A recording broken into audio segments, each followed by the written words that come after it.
Alors, bonjour Maxime Laplante, nous sommes très heureux de vous accueillir sur les plateaux de LVA TV.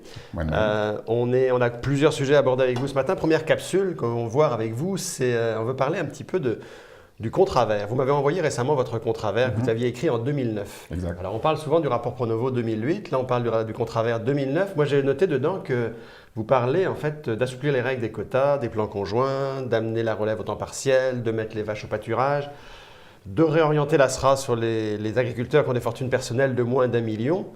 Tout ça, c'est beau, c'est écrit en 2009. Qu'est-ce qui s'est fait depuis 2009? Là-dessus, effectivement, pas grand-chose. 2009, c'est le moment où on l'a publié, mais c'est une réflexion qui date déjà de 2001.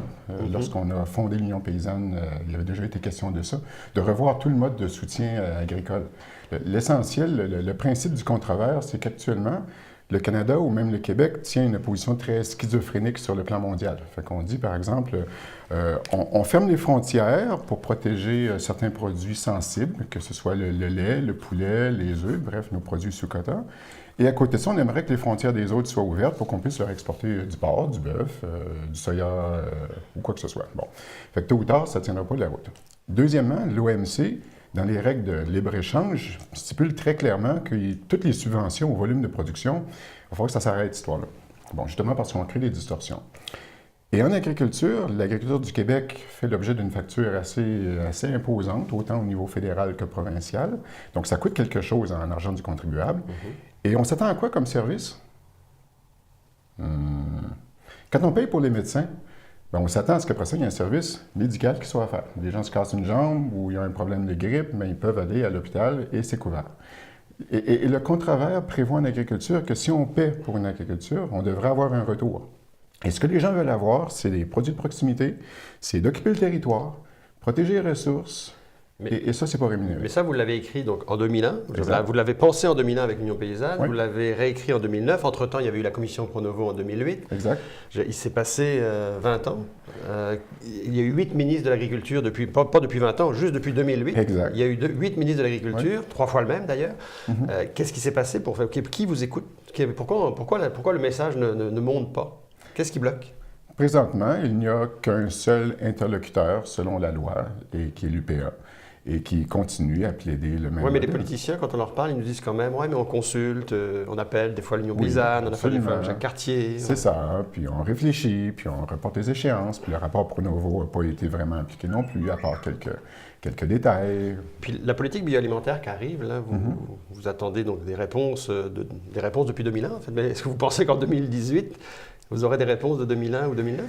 On espère, mais j'avoue qu'on garde une certaine dose de scepticisme assez intense parce que tant qu'on ne touchera pas au mode de soutien gouvernemental à l'agriculture, on va continuer à miser sur le volume de production et sur la spécialisation, tant qu'on va laisser le contrôle des outils de mise en marché à un cartel privé comme à l'UPA, évidemment, le reste, ça risque de rester dans le cosmétique.